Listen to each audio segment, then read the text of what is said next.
Titanic, how the unsinkable ship sank into icy waters. That night, the ocean was silent. The sky was full of stars. And no one knew that history's greatest maritime disaster was only minutes away. Globe showing Europe-Africa a dream, a pride, a challenge. It was the year 1912. The world stood on the brink of a new era. Electricity, steam, steel, and human ingenuity had merged, and the word impossible seemed almost forgotten. It was at this time in Belfast, England, that a colossal ship, defying the sky itself, was built, RMS Titanic. This was not just a ship, it was a nation's pride and a triumph of engineering. 269 meters long, weighing 46,000 tons. It held the most luxurious suites of its era, gilded railings, marble staircases, crystal chandeliers, orchestra halls, and a massive library. Newspapers at the time wrote, "Even God himself could not sink this ship." But history would soon show how costly that statement would be. Anchor the voyage begins, April 10, 1912. Early in the morning, Southampton Harbor teemed with people. Women waved, children boarded the ship with excitement. Titanic's enormous hull gleamed in the morning sun. There were 2,224 people on board, passengers and crew. Some were the wealthiest people in the world, millionaires, industrialists, artists. Others were immigrants in the lower decks, hoping for a new life in America. Champagne popped in first class, while women danced and laughed. In third class, mothers prepared sandwiches for their children, fathers gazed hopefully at the sea. But one feeling was shared by everyone: hope. Man pilot, the captain and crew. Titanic's captain, Edward John Smith, was a legend in the maritime world. This would be his final voyage before retirement. Walking the decks, he often told his crew, "This ship is perfect. This journey will be unforgettable." Everything seemed fine on the bridge. Titanic stopped at Cherbourg, France, then Queenstown, Ireland, to pick up its final passengers. On April 11th, it set course for New York. The ocean was calm. The voyage proceeded smoothly. At night, the orchestra played, women danced, children counted stars on the deck. No one knew that, in a few days, they would look at those same stars in deathly silence. Waterwave, April 14, 1912, a silent threat. In the middle of the ocean, the sky was clear, the sea perfectly still. Such calm waters were the sailors' worst enemy, because icebergs were nearly impossible to spot. As hours passed, iceberg warnings began arriving via wireless. A total of 6 different ships sent danger messages to Titanic. But most messages were lost among passengers' telegrams. Captain Smith dined with first-class passengers. Ship owner Bruce Ismay spoke proudly. "If we speed up, we can reach New York ahead of schedule." The captain paused, then simply nodded. At that moment, destiny shifted. Mantelpiece clock, 11:40 p.m., the collision.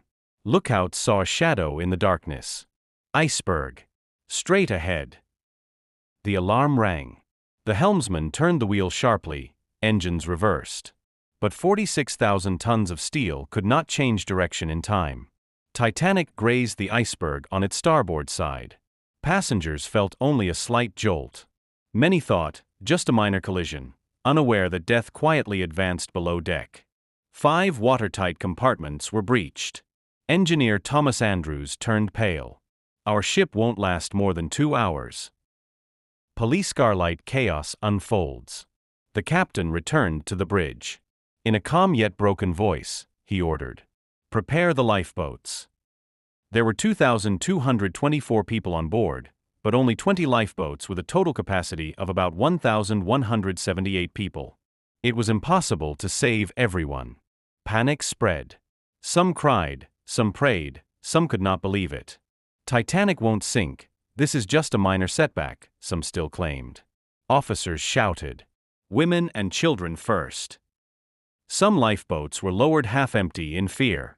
Mothers placed their children aboard and stayed behind. One father held his family and said simply, "I do not know how to swim, but I know how to love you." In the lower decks, poor immigrants were trapped behind locked doors.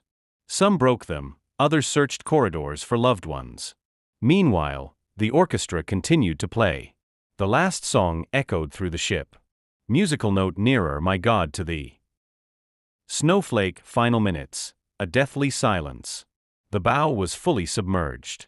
The stern rose toward the sky. People plunged into icy waters, screams echoed. Lights went out one by one. Captain Smith stepped onto the bridge one last time, gazing at the sea, and went down with his ship. At 2:20 a.m., Titanic was completely beneath the waves. The sky was still starry, but the ocean was now dead. Approximately 1,517 people perished, while 706 survived. That night, humanity was humbled once again. Coffined courage, honor, and silence. Millionaire John Jacob Astor, after placing his wife Madeline in a lifeboat, returned. He was never seen again. Industrialist Benjamin Guggenheim dressed in formal attire and said, "I want to go down like a gentleman." Orchestra leader Wallace Hartley and his musicians played until the final moments. Their bows froze in their hands, but they did not stop. Those notes became humanity's final song as it marched toward death. Compass aftermath, a silent grave. Titanic's wreck remained undiscovered for 73 years. Until September 1, 1985, when oceanographer Dr. Robert Ballard found it at a depth of 3,800 meters. The hull had split in two. Rooms remained intact. Some dishes, some shoes, still in place. Time had stopped. Milky Way, the lesson left behind. Titanic was not just a ship. It was a symbol. A mirror of humanity's pride, mistakes, and hope. The ocean spoke that night. No matter how high humanity rises, it is always small against the power of nature. Titanic sank into icy waters, but its story still floats in hearts. Because some ships, even in sinking, remain unforgettable.